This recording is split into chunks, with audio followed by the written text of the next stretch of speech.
podcast. Today, I am joined by Eric Crocker. For those of you who don't know Eric Crocker, he is all over the internet. He does a lot of work with the 49ers, but not just that. He also does, just draft work and NFL work in general. Eric, what up, man? How you doing?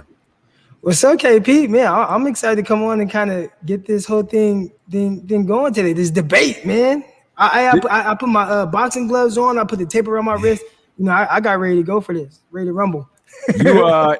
So you even had some guys who are on TV kind of come back at you and say, "Don't do me like that, man. What are you doing?" So for those of you who don't know, we are going to talk about something besides quarterbacks today. We're going to talk about Kyle Shanahan and whether he deserves enough credit. Is he getting too much credit? All of that in between. So Eric saw a tweet today from Peter Schrager on NFL Network, and he essentially came out and said that he's not moving off of Mac Jones. And his line was about going to war with specific quarterbacks. And that led Eric to saying, what's going on here? Essentially, Eric, what was your initial take when you saw Schrager's video? So, yeah, I'm listening to it. And then in the midst of listening, I hear him say basically that, Kyle Shanahan, his system, ultimately what I heard was his system creates the quarterback. And not the other way around. Basically, Kyle can win with the bare minimum quarterback, or basically just a quarterback who fits what he likes to do. And from that standpoint, Mac Jones should be the guy. And he went as far to say that, hey, Kyle, he'll pretty much go to war with anyone. Like, he'll go to war with C.J. Beathard and Nick Mullins instead of going with Deshaun Watson. And I just think, and he kind of came back and was like, basically, I'm leaving out context, but I'm like, dude, you just said that on this video. you just said that. So I just thought it was a little strange. And I thought it was interesting in the way that Kyle Shanahan is perceived. So that was Schrager doing a little CYA because we can see what you said and you just own it because it's on TV too. So there's no backtracking from that. But to me, I didn't really take anything new out of that. It didn't tell us anything about Kyle because you, quote unquote, you go to war with what you have. So of course he's going to go to war with Nick Mullins because that's who's on there. I feel like just Schrager in that instance was leaving out a lot. So let's talk about Kyle Shanahan. When he first took over the job, got to the 49ers, do you remember how bad the roster was in 2017? The roster, it was terrible. And, I don't think anybody would say otherwise. They literally had no quarterback on the roster, especially after Colin Kaepernick, opted out of that last year. They really had to kind of gut and redo everything about the entire situation with the 49ers and kind of rebuild an entire culture on top of trying to add talented players that could, help him be somewhat successful in the first year. So knowing that he took over this talent, this roster without any talent, who was the best player on the roster just looking back? Old man Navarro Bowman, Joe Staley, yeah. Those two guys. So he's an offensive mastermind, and his best player on offense is a left tackle. So he had Carlos Hyde was a running back, Blaine Gabbert essentially before Jimmy came, and then they were throwing to Bruce Ellington, Quentin Patton, and the ghost of Torrey Smith. That was a talent. So fast forward to 2021, and you have Brandon Ayuk, you have Deebo Samuel, you have George Kittle. Hopefully they get something out of Jalen Hurd, but you imagine that they're probably going to add another pass catcher in the draft. And going based off of that, when I talk about giving Kyle Shanahan credit because he is the guy who is making these decisions, whether we want to admit it or not, he is it's the San Francisco Shanahans in my mind. So knowing that the talent, and you go through every position, that's why I believe he deserves more credit. And let's stick to the roster construction because it always comes back to, well, he didn't draft Deshaun Watson. Well, he didn't draft Patrick Mahomes. We know this. There's a reason for this. And he thought he was going to get his man crush, Kirk Cousins, after the 2017 season. Did not happen. He made a mistake. And I feel like right now they're in a position to draft a quarterback because of that mistake. And he understands that he made a mistake. And I feel like that is where we get back to, I talked a little bit to you about this. Kyle's evolving right before us. Like if he wanted to stay at 12 and take Mac Jones, then I imagine he would have done that. Or even, ride with Jimmy for another year, whatever that may be. But I feel like all of the signs that we've been seeing, especially with the trade, especially with all these rumors going on, that is Kyle evolving. How do you feel about that? Yeah, I think okay, and I'll touch on that. I think initially, like with my comments and what I was kind of say in the sense of Kyle, and this is how we got into this discussion. I said Kyle, I feel like sometimes gets too much credit, and when I mean too much credit, not in the sense of his ability to kind of rebuild or even evaluate talent, because I think he has done a good job. I think in the sense of how he's viewed, like he's viewed, and I think it's right, but at the end of the day, I think they put a little bit too much on it. Like for a guy, there's no organization that would, and I don't think you can get anybody to really say this live, that they would take Mac Jones over Justin Fields, right? Like nobody 100%. else would come out and say that. And the only reason why people are mocking Mac Jones to the 49ers is because how they view Kyle Shanahan. Now, when I say Kyle Shanahan gets too much credit, I think it's more in a sense of he's viewed as if he's just this Super Bowl winning coach. And he's viewed as doing things his way. And this 100% works because he does it this way. And it's like, no, he has not won a Super Bowl doing it that way. Obviously, came extremely close. Obviously, we see like that he's very competitive, even in the games where 49ers lose and whatnot. But at the end of the day, the results are the results. I can say why, right? I mean, I can say the results are this way because of the injuries, and I can make these different excuses for him. But he's viewed as this guy that has just been super successful, and he can do it with anybody. And that is not the case. That's not the case. 100% agree. And knowing that he can't do it with anybody, we've seen it. We have evidence that with Nick Mullins, with CJ Beathard. And what I would say is, picture. I think it's not results, because it always comes back to wins and losses. It always comes back to, well, look at his record without Jimmy Garoppolo and with Jimmy Garoppolo. So yes, of course, but we have to talk about the process and the roster construction, that change, and think about the decisions that they have made, even the ones that didn't work out. To me, I would make the D Ford trade every day of the week. He was coming off of one of the best seasons in history for that position. Yes, he had injury history. They were betting on his health, but that's the kind of risk that they've taken.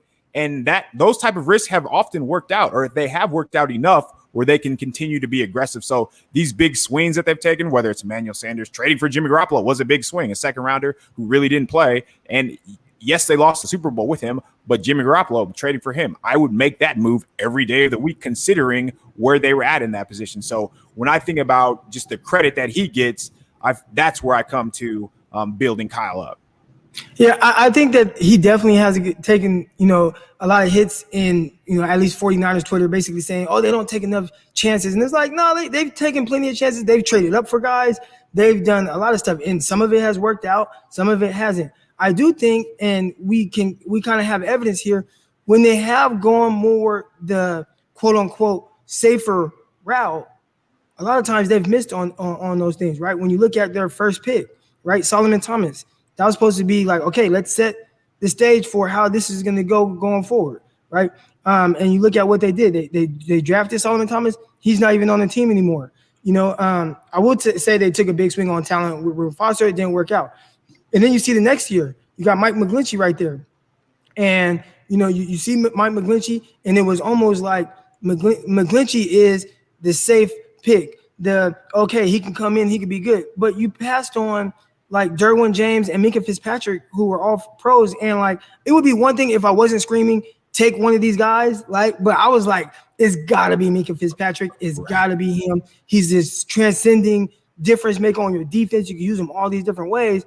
And it's like, nah, we're going to get this run blocking right tackle who can't pass protect. We're just going to go that route. And it seems like they've done that even in the first year, like where there were a lot of people screaming, it's got to be Jamal Adams. He's the difference maker. He's a leader. He's going to change his whole defense. And it was like, no, we're going to go with Solomon Thomas because I went to class with him. So I think there's just sometimes where they got lucky getting a guy like, Garoppolo got hurt and Nick Bosa fell in their lap. Like, of course you're going to get that right.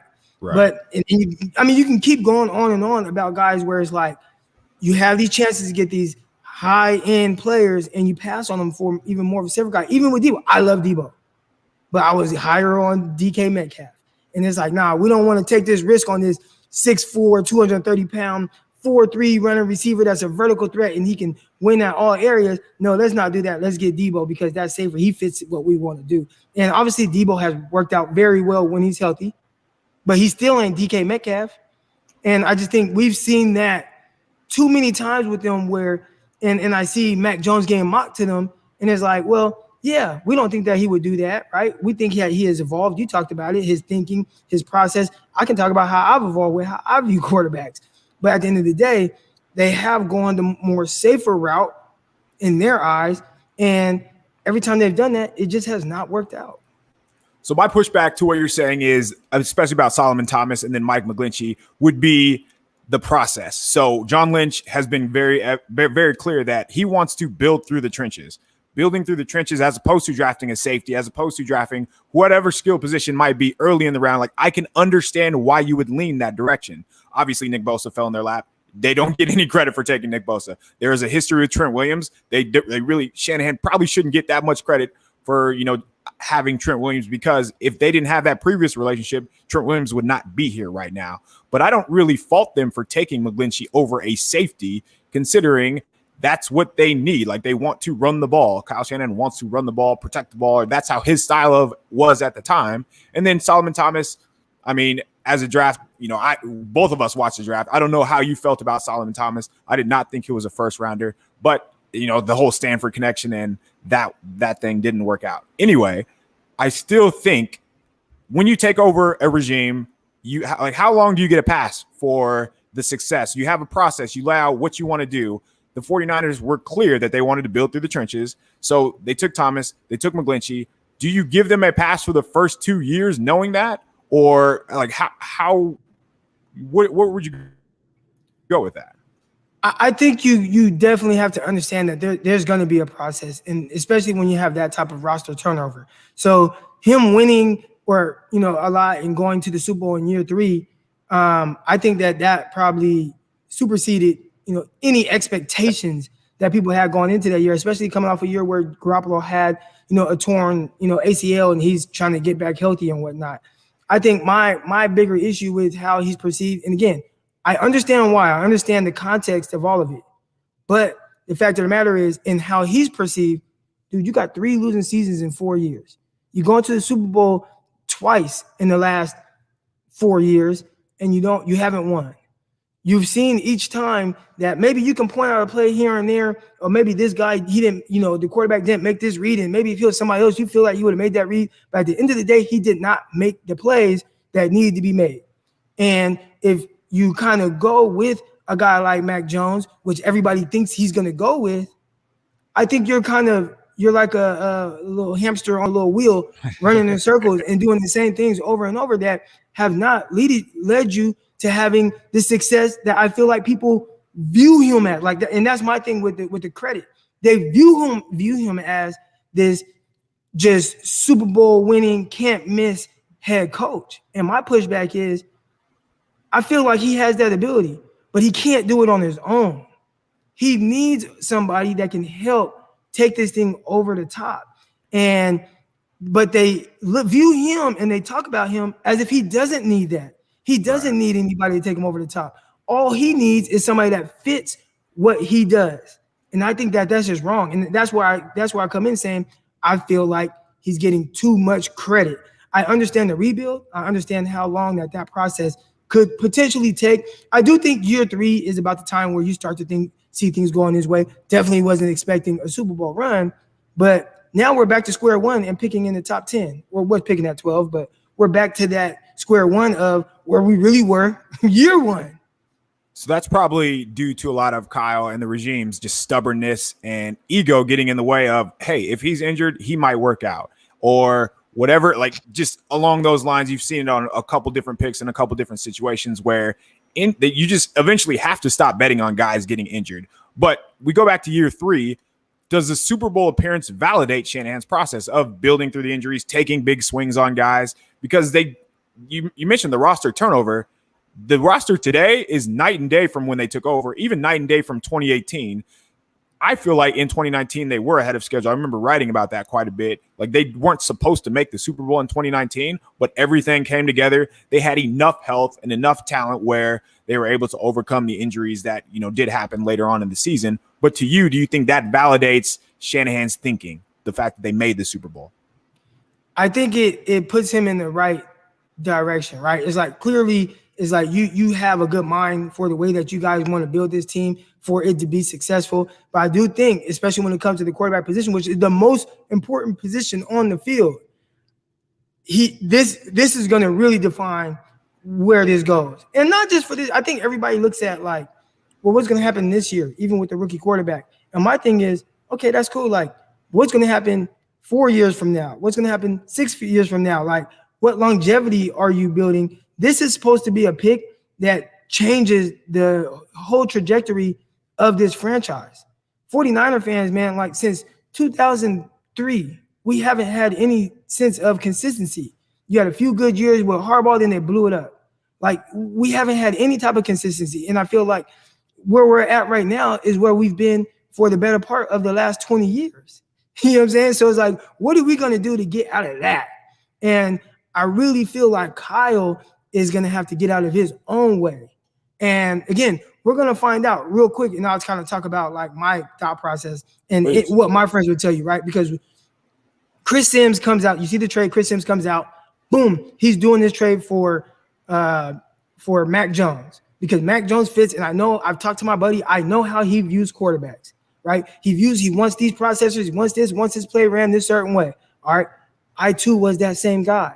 Anybody that you talk to, if you talk to some of my really close friends, they'll tell you, hey, man, Croc don't really want the black quarterbacks in there because a lot of times they're thinking that they want to run and they want to, they're not going to run my play how I see fit, right? They're going to try to do some other things. Well, my thought process on even that has evolved. And now we're seeing guys that are coming out. They give you the best of both worlds. They give you the ability to really execute a play call, but they also give you the ability that when your play call does not work, I don't got to panic or anything. I can make a play with my legs, or I can get outside the pocket and just make a play on the move, throwing the ball downfield. We see that with Josh Allen. Josh Allen, or I'll even take a step back a little bit. Justin Herbert. Everybody sees what Herbert does. He had the same issues that some of these other quarterbacks have coming out. Much right? worse. The processing, or maybe not accurate as much, right? But they put him out there. And what does Justin Herbert do? I think everybody views Justin Herbert as just all of a sudden he's just this processing, yada, yada, yada. It's like, no, dude, go watch Justin Herbert. Justin Herbert is a playmaker. Yeah. He drops back and he throws it 80 yards in the air and they run underneath it. He drops back and he moves and he's making plays on the move. We see the same thing with Josh Allen, right? So it's like, look, Kyle, I get the kind of quarterback that you want and that you're used to, but I hope that his thought process has changed in the sense of what it might take for him to get to the next level, because so far it has not gotten the success that somebody with his ability as a coach should have.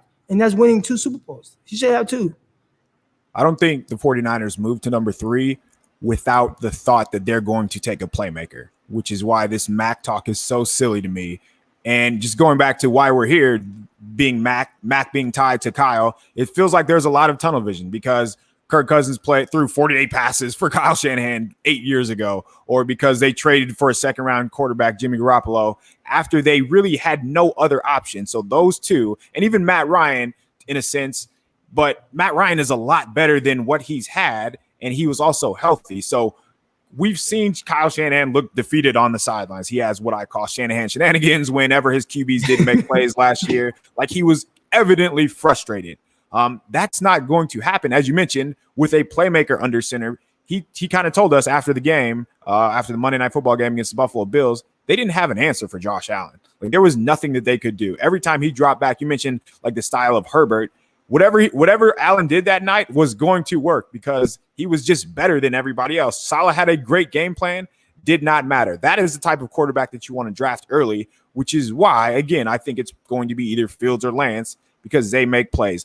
What would you say the percentage of Mac Jones being a quarterback is? The quarterback at number 3. In my heart of hearts, I don't know why I feel like this, but I really feel like I put it at 50% Trey Lance. I'd actually give him the highest percentage. And then I'd say it's about 30% Justin Fields, or actually, excuse me, 30% Mac Jones, 20% Justin Fields. Oh, So that's just in my heart of hearts. I hope I'm wrong. I want it to be Justin Fields. That's who I want.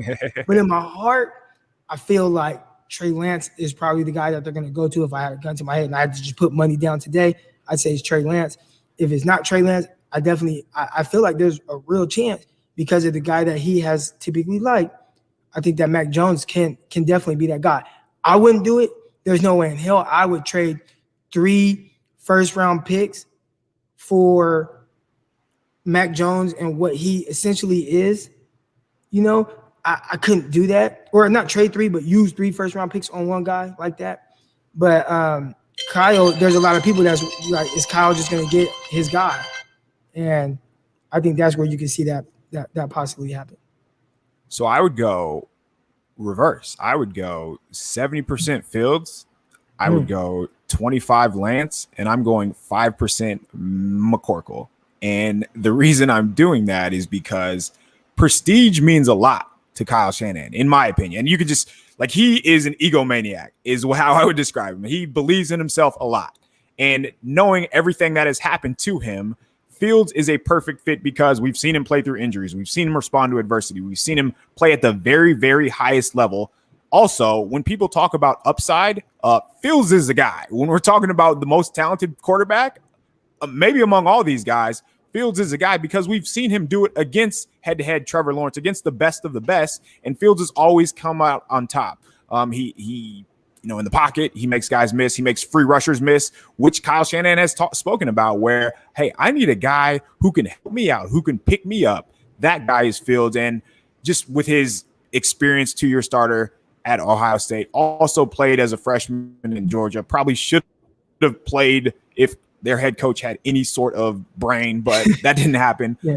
Everything points to Justin Fields when we use our critical thinking and based on what Kyle has told us all along. I feel like the signs have been there for this 5-star quarterback who he has a chance to groom himself.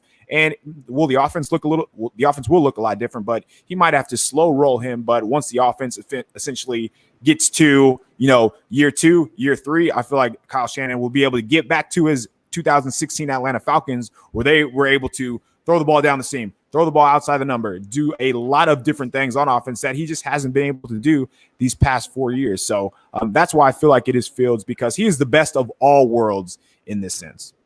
I think one thing that's kind of getting, I don't want to say like overlooked throughout this process, but, I saw a stat that Jimmy Garoppolo threw to his first read 80% of the time.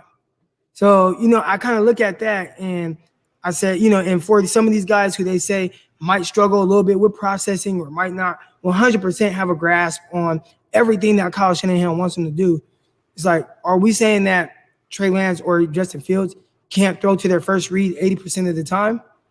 I feel like they can do that. And then they still give you the added value of them being able to make plays off of that first read not being there. And that's even just like, that's saying that they aren't that good getting to the second read, which has, history or the stats show. No, they both definitely can do that as well. So I don't think that Kyle really has to change his offense for either one of those guys as much as people think. I think the way that it would look different the most is there might be some added run plays, maybe, and more shots outside the numbers and down the field. So I think, again, and that's me just saying, look, Kyle, these dudes help you out. Right. They help you. They're not here to hurt. And, and they're not somebody like RG3 who might be more stubborn or kind of, different in his own way. They seem like 2 very high character guys that are willing to go above and beyond to be successful. Kyle, you have to take a chance and get outside of your comfort zone a little bit for whatever reasons you feel that way and do what's best for you and help yourself out. And that's why I think I'll give him more credit. If he drafts one of those guys, I'll give him a lot more credit. If he doesn't, I'll be a So Shanahan's name is on the line here, and I feel like that is another reason why it's going to be Fields, because he is the 5-star QB, as I just mentioned. Shanahan is not going to put his reputation on the line because his name matters to him and take a guy who might be able to prop up his offense. He's going to take a guy that will for sure be able to take his offense to another level. The first read misnomer is such a stupid thing. I cannot believe that was ever a topic of conversation, because if you think about the best quarterbacks ever in the NFL, in our generation anyways, probably Peyton Manning and Tom Brady, what do? They get the ball out quick to the guys and let them do the work. At Ohio State, Justin Fields was throwing to Chris Olave and Garrett Wilson every time. Why in the world would you not throw the ball to them every time? That just tells me that he understands where his matchups are.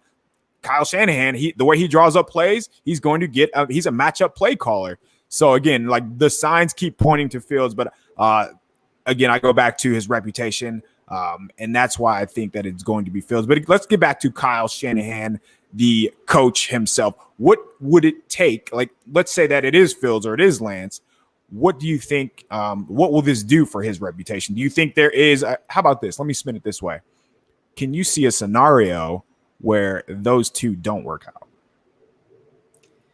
I think that there's always that possibility.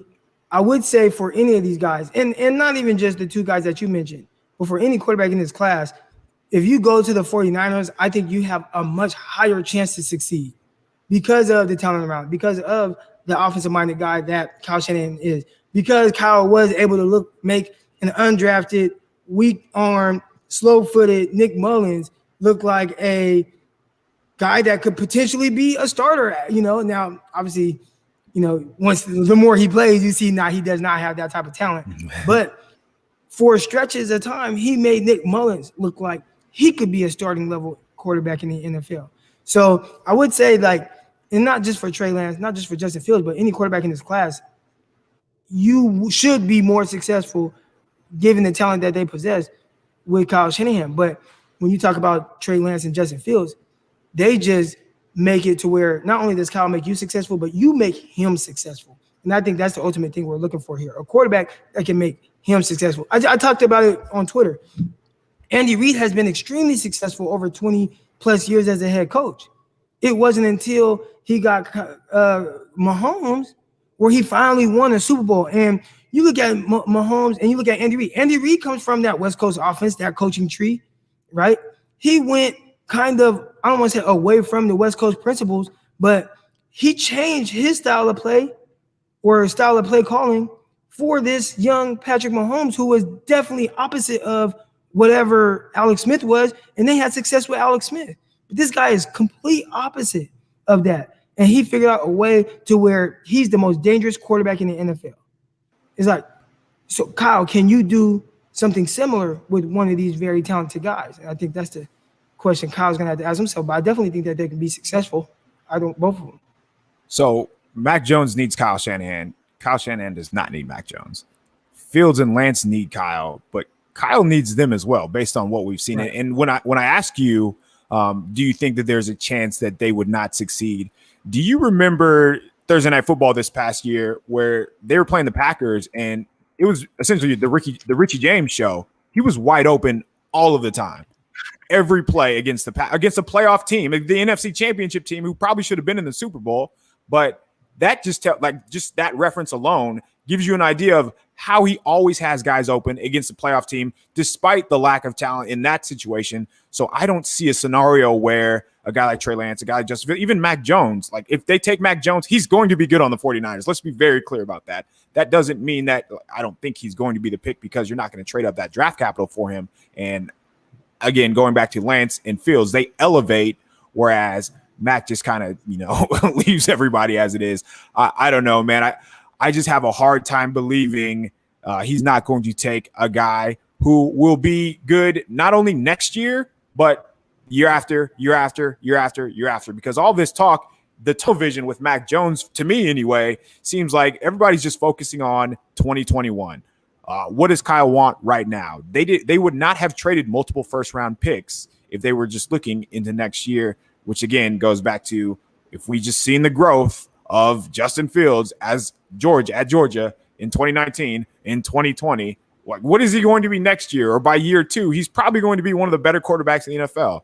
That's my opinion. What do you think about that? Nah, I agree. I would ask you this.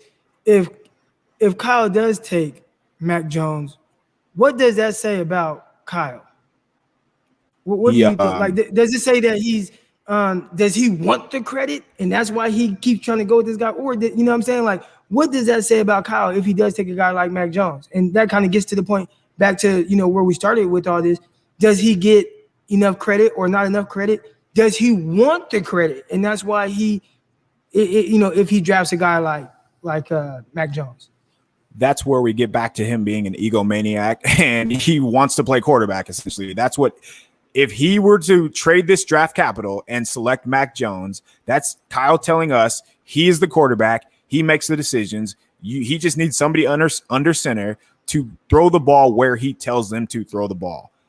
We've seen the line these past couple of years. There are times where, while I do think they're a lot better than given credit for it, there are going to be 10 to 15 times in a game over the course of 60 to 65 plays where the offensive line is going to break down and your quarterback has to make a play. In that sense, Kyle's telling us he can get over that because he can call a play.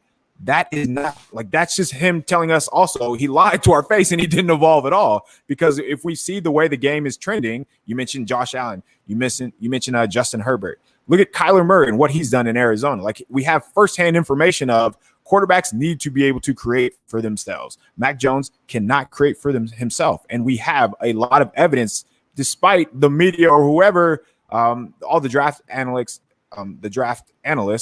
we haven't seen these bad plays from Mac Jones. There are no reels of the bad plays where you can find plenty of Fields and Lance where they don't do this, they don't do that, where it comes off as nitpicking, and some of it is fair. But for Mac Jones, there are a lot of plays that are conveniently being left out where there are times where he just doesn't look like a starter at all. And that seems like an extreme statement, but it can get that bad. And if he's struggling at the college level with athleticism, because that's essentially what it comes down to, making guys miss, or being in a phone booth and having to avoid a defensive tackler, not having a strong enough arm to make a 12-yard throw after you have to reset, that's not an issue for the other two guys. So, yeah, I think that would just be Kyle telling us that it's his show. And that's tough. And if he does that, the 49ers might end up looking for not only a new quarterback, but a new head coach in the near future. I hope that's not the case. I think he's better than that. If he messes this pick up, what does that mean for Kyle? Even if it's not Mac Jones, let's say it's Fields and it doesn't work out. Let's say it's Lance and it doesn't work out. What does that mean for Kyle moving forward? I think that's it. I think his and again, if he gets fired, there's going to be teams lined up to, bring him on as their head coach. But I do think if this doesn't work out, and I think they'll give him time, but say if he has a losing season this year and next year, and I know we're kind of getting ahead here, but if he were to have losing seasons the next 2 years, he's out of there. And so a lot rides on this. And again, not picking the guy who I feel is best or you feel is best or whatever, but really just picking the right guy. And, that's the tough thing when you're in that type of position where, that your livelihood kind of falls on this. And maybe that's why he goes with somebody that he's just more comfortable with. I think, I look at it from my standpoint. If I'm going to go out, I'm going to go out doing something that I felt was best for me. And if it doesn't work out, but I know I did it my way, I can live with that. If I went with what everybody else wanted me to do and it doesn't work, I will have a hard time with that. And Kyle might be thinking, the same thing. Yeah, if you're going to go down, you want to go down swinging, and you don't want to go down with the same quarterback essentially that you've gone down with before. And look at his career; that's the same type of quarterback. You would lump Mac Jones into the quarterbacks that have played under Kyle Shanahan. You would not do the same for Lance or for Fields. So I think that 2017 was a wash year because that was the first year. 2018, again, another wash year because Jimmy went down. 2019 was supposed to be year 3, was supposed to be the year that we see some progress. Obviously, they went well above and beyond what they were supposed to do in 2019. 2020 was supposed to be the year that we saw progress from Jimmy, but we didn't see that because he went down, and that just took away from all the team. What happens now in 2021? Like, as far as the progress goes, what are you looking for out of Kyle Shanahan and the 49ers in 2021? Man, I feel like this definitely has to be a playoff run. I don't think there's any way that you can miss the playoffs and people be okay with that. I think the only way that anybody would be like any sort of like okay with missing the playoffs, if you watch the games, at least you see some growth. Maybe he played a rookie the entire time, and you see that hey, there's something there with this rookie, and I think he definitely is going to be successful next year. Right? We saw that with Buffalo. Buffalo, I want to say they were in the playoffs the year before they drafted Josh Allen. They actually traded up for Josh Allen, missed the playoffs. Then the next year, they were a playoff team. They were up 16-0 to the Texans. And then in Josh Allen's third year, they were in the AFC Championship game. And things are, continuing to look up, and Josh Allen is viewed the way that he is. So I think there is a scenario where if they do miss the playoffs, people might question him a little bit. But if they see that this is going in the right direction with a rookie quarterback, whoever that is, I think they'll be fine with that. I do think that just all the way around, if he takes Mac Jones and Mac Jones starts this whole time and misses the playoffs, I think he'll take a lot more criticism because there will be a lot of people saying, look, you gambled and you bet on a guy that you wanted, and he's supposed to be the most ready guy and the guy that's supposed to come in and fit exactly. There shouldn't be any type of big transition for him because he does everything that you want him to do right now. And if you miss the playoffs with that, there's going to be a lot more criticism in comparison to where if it's Trey Lance or Justin Fields, I think people will say, well, of course, we knew there was going to be some sort of transition. Let's just see what it looks like. And if we see the high moments, then we'll be encouraged moving forward. So I think there is actually even more pressure on him on Mac Jones if he takes Mac Jones. Yeah, I think by taking Fielder Lance, that Kyle would be taking the pressure off of himself by doing that. You cannot say the same with Mac Jones. And I think all that leeway with a rookie quarterback goes away, and you almost have to win now. So I just can't imagine that scenario where Kyle would do that. But again, it would just go back to him being all about himself, thinking that I can do this, I can do that.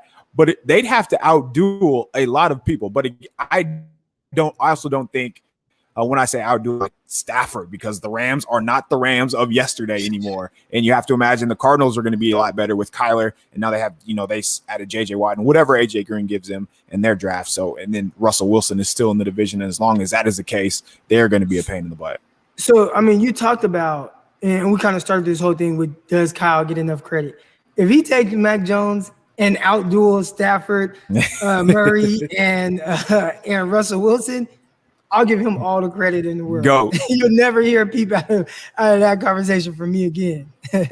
Yeah, no, he'd be the GOAT if that went down. There's no doubt about it. But if he doesn't, I will not defend him. And I have no problem changing my tune on Kyle Shanahan if that is the case, because again, like it feels like a stubborn pick with all the information that we have. And I feel like that's why there's so much resistance to Mac Jones at number 3, considering the talent that is available. Yeah, man, I agree, man. Well, man, I think we're good here. I think we touched on Kyle Shanahan. There is a lot of question marks left. He has done a lot. He also has a lot left to do, and he has a lot of questions to answer. This is just the beginning. He's heading into year 4, year 5, and now it's time, man. And that's pretty much what it comes down to. It's time. There are no more excuses for Kyle Shanahan. You have to make it happen. This is it. This is all we got. Eric, is there anything that you want to plug? We are on your podcast right now. Tell us what you're working on. All right. So, hey, you guys, if you guys are watching right now, make sure you guys subscribe to the Croc Talk TV. Make sure you guys hit that like button. That definitely helps. Also, I got the patreon.com/Croc Talk, where I put out all my draft analysis and different topics and everything. So I appreciate everybody tuning in, man. We've had as much as, over 90 people watching, at a time. I appreciate all y'all wanting to come on here and debate KP a little bit. And we also got some draft talk in there. So that was really good. I appreciate that. Thanks again, everybody, for listening to me and known Kyle Shanahan hater, Eric Crocker. Yeah. Peace out, y'all.